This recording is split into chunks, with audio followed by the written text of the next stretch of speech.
Suivant l'exemple de Robinhood aux États-Unis, nous voyons apparaître en Europe de plus en plus de néo-courtiers offrant, via une application mobile facile d'utilisation, la possibilité d'acheter des actions et des ETF sans commission. L'ouverture de compte, les achats et ventes de titres et même la tenue de compte sont 100% gratuits. Comment ces courtiers bourse nouvelle génération se rémunèrent-ils? Est-il forcément plus intéressant pour l'investisseur particulier de faire appel à ce type de courtier en ligne? Notre décryptage.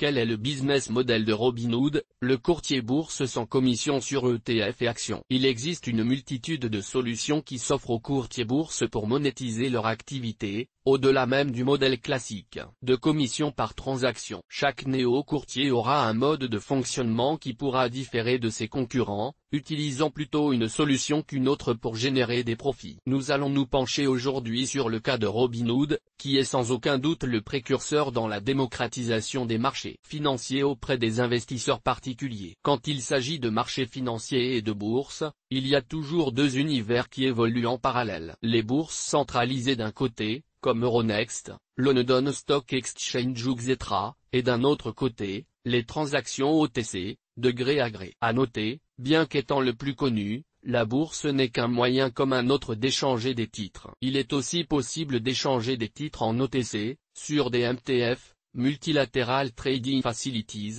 et dans des dark pools. Le recours aux market makers. Si la plupart des courtiers bourses traditionnels donnent accès directement aux bourses pour permettre à leurs clients d'acheter et vendre des actions et des ETF, Robinhood a choisi de prendre une autre direction. Robinhood n'envoie pas les ordres de leurs clients sur une bourse, comme le NYSE ou le Nasdaq, mais à des market makers tels que Citadel, lesquels sont ravis de recevoir des flux d'ordre en direct, sans passer par la bourse, ravis au point de payer Robinhood en échange de ce flux de transactions. Voilà donc la première source de revenus de Robinhood. Notons aussi que c'est de cette manière que Robinhood permet le trading d'actions fractionnées, car il n'est pas possible sur une bourse d'acheter pour 0,01% d'une action. En revanche, il est possible de le faire en OTC en regroupant les ordres de plusieurs clients via un accord avec le market maker, pour gérer le risque qui en découle. Ainsi un investisseur particulier va avoir plus facilement accès à une action Amazon qui cote plus de $3 300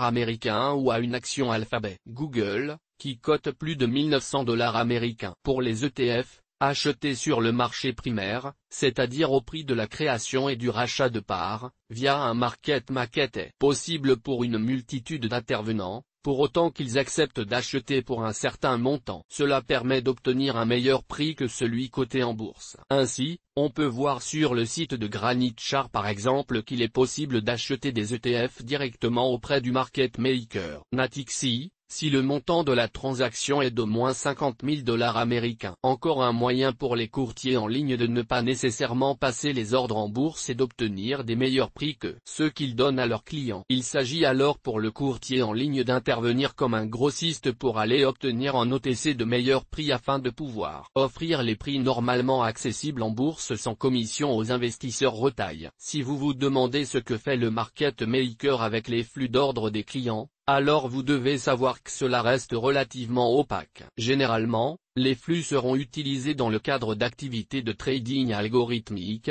type haute fréquence, ou encore pour la couverture de risques inhérents à des produits structurés. Ce dont on peut être sûr, c'est que les market makers sont prêts à payer pour obtenir ces flux de transactions. Bien que la pratique puisse sembler inquiétante, elle reste néanmoins autorisée et réglementée. Les régulateurs veillent toujours à ce qu'il n'y ait pas d'abus en défaveur des investisseurs particuliers. Il faut souligner que de nombreuses industries cherchent, comme Robinhood, à créer des raccourcis afin d'offrir un service plus compétitif. Ce que Robinhood a mis en place permet à des millions de petits investisseurs d'avoir un accès simplifié au marché financier à très faible coût, et même gratuitement. Le prêt d'actions à d'autres investisseurs. Le deuxième mode de rémunération dans le business model de Robinhood, c'est le prêt des actions que vous possédez, pour permettre, par exemple à d'autres investisseurs d'obtenir de l'effet de levier ou de pratiquer la vente à découvert. Cette pratique, peu connue, permet de récupérer un rendement supplémentaire sur les actions qui dorment dans votre portefeuille. Bien sûr,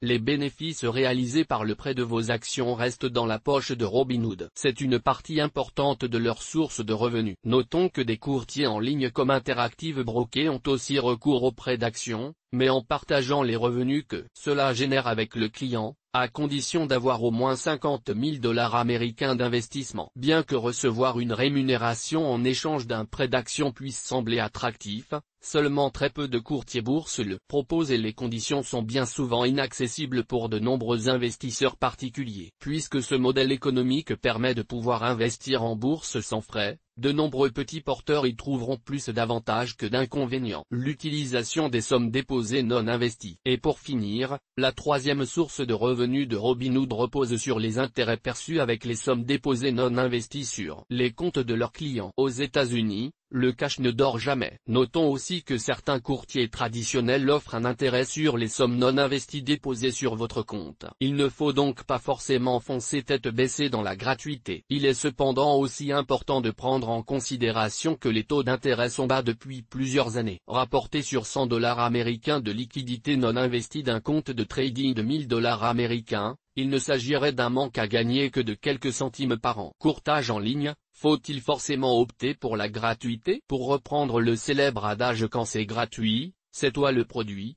on peut imaginer des courtiers bourses offrant la gratuité sur les frais de bourse en échange d'un partage des données de leurs clients. Il ne faut pas oublier que dans le cas d'une entreprise comptant des millions d'utilisateurs, la monétisation de la data peut être une source de revenus considérable surtout quand il s'agit de données financières. Nous ne savons pas si Robinhood monétise les données financières de leurs clients car rien n'est indiqué à ce sujet sur leur site web. Cependant, les conditions d'utilisation ne l'interdisent pas. Enfin, nous attirons votre attention sur le fait qu'au moment de choisir son courtier bourse, les prix pratiqués par les brokers sont certes des éléments importants à prendre en compte mais la grille tarifaire ne doit pas l'emporter sur toutes autres considérations. Il est primordial de sélectionner un courtier en ligne adapté à son profil et ses besoins. Ainsi, Robinhood pourra par exemple convenir pour un petit porteur, jeune, désirant investir facilement depuis une application mobile et à moindre coût. En revanche, pour un investisseur averti, expert en analyse technique et fondamentale qui investit des sommes conséquentes en bourse,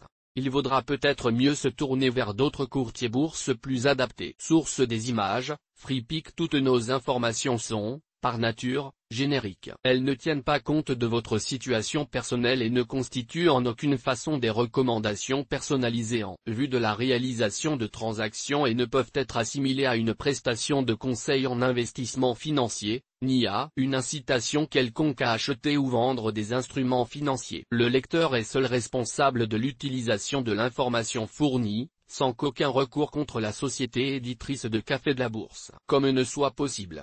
La responsabilité de la société éditrice de Café de la Bourse, comme ne pourra en aucun cas être engagée en cas d'erreur, d'omission ou d'investissement inopportun.